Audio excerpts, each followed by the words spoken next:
I flew from sunup until well after sundown yesterday, and while out on one of my flights in my Super Cub, I again took some video of the ice situation on Lake Winnipesaukee. Another week deeper into January has not resulted in much of an improvement in the ice conditions on the lake. If anything, the ice conditions may have deteriorated a little bit. On this flight, I start from the northwest corner of the lake over the Moultonborough Bay area and work my way southward. As can be seen, the Moultonborough Bay area has quite a bit of ice on it.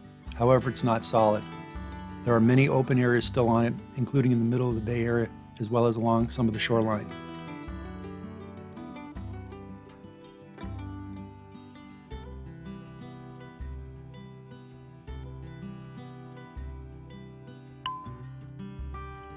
Like I reported last week, a lot of the smaller ponds and lakes have ice on them, but even some of them don't look completely covered in ice or very solid.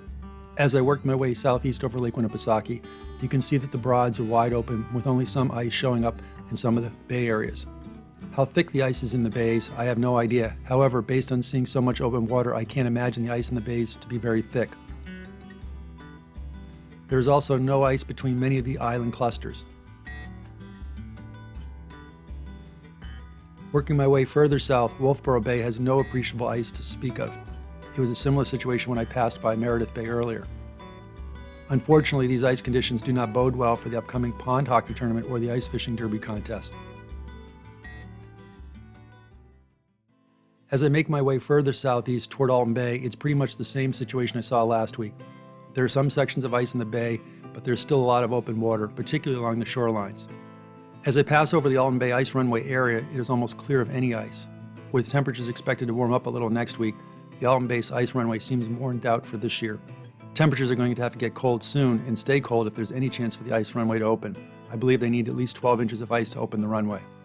Lastly, as I work my way back northwards, the only bright spot in the winter sport activities in the New Hampshire Lakes region seems to be in the Gunstock ski area. All the trails look covered in snow and open.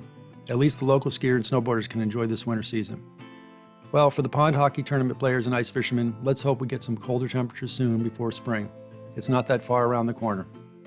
In the meantime, I would strongly advise to think twice before venturing out in any ice, and particularly so now with the freshly fallen snow we received last night.